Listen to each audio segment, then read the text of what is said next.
अगर हमसे पंगा लोगे तो साल 2024 नहीं देख पाओगे।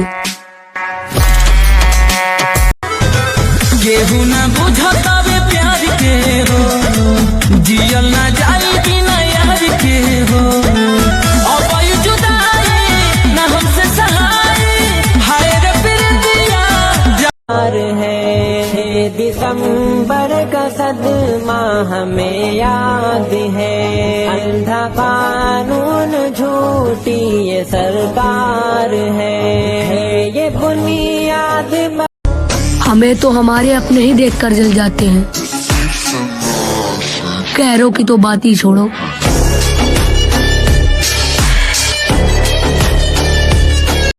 अस्सलाम वालेकुम।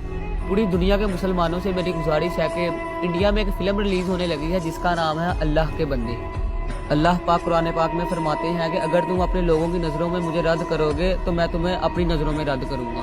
इस फिल्म में हमारे प्यारे आका करीम सल्लल्लाहु अलैहि वसल्लम की किरदार अदा करने वाले एक लानती शख्स की तस्वीर आने वाली है जो कि हमारे आका करीम सल्लल्लाहु अलैहि वसल्लम की तौहीन है। पूरी दुनिया के मुसलमानों से गुजारिश की जाती है कि ये फिल्म ना देखें, जितनी जल्दी मुमकिन हो इस मैसेज को फैला दें। कम अज कम आपके फ़ोन में जितने नंबर हैं उन तक तो लाजमी पहुँच जाए। प्लीज़ मेरे कहने पर ना से ही तो अपने प्यारे नबी करीम सल्लल्लाहु अलैहि वसल्लम की मोहब्बत में पोस्ट को फैला दें। अगर ये फिल्म इस बात से बेखबर किसी मुसलमान ने देख ली तो इसके शिरक के जिम्मेदार हम होंगे, क्योंकि ये बात हमें मालूम थी और हमने दूसरों तक नहीं पहुँचाई। जब अज़ाब आता है तो पूरी कौम पर आता है। वस्सलाम। मेरे भाई, मौत से डर नहीं लगता है, डर लगता है तो सिर्फ इसी बात से कि बिना कलमा पढ़े ही ना मर जाए। कि हम इस शहर के ना पर जा पूरा शहर ही हमारा। जय बिहार, जय बेतिया। दही के नसकद ढीला होवे रंगदार बेतिया सीला हो। दही के नसक कुछ तो बात है हम में, क्योंकि लोग अब आग से नहीं हमसे जल रहे हैं।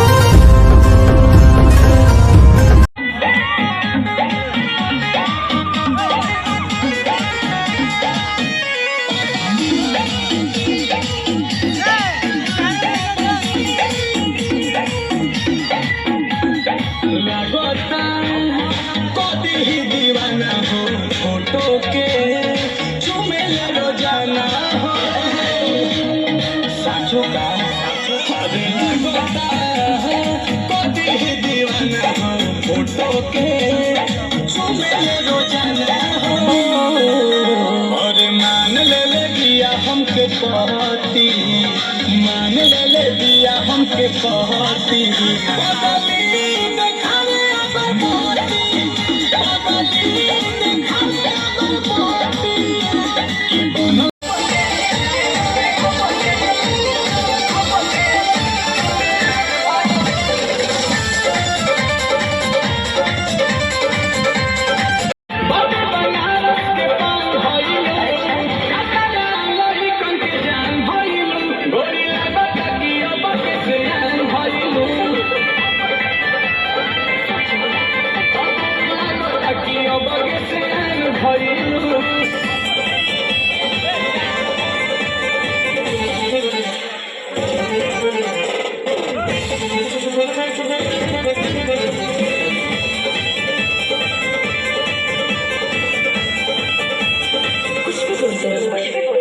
देवा के पहले बारू चोरी हमारे तू तो गोरी टुकुर ताकि तोहार सुनो अब उनको बजाओ बुदेर हो खाता मंडप के टाइम में ओनेर हो खाता देर करबो तो तोहरा पे भाला ना होई। तजबले मोहल्ला में हाला ना होई, तबले जान जय माला ना होई। जबले मोहल्ला में हाला ना होई, तबले जान जय माला ना होई। ये करबो किस्मत के लिखल कैसन शीशा दिन टूटल जैसन दुल्हन बनावल उनके सपना टूटल ऐसन वो अपन यारे के संग खुश बारी। जिंदगी उस अजान से शुरू होती है जिसकी कोई नमाज नहीं होती और उस नमाज पे खत्म होती है जिसकी कोई अजान नहीं होती।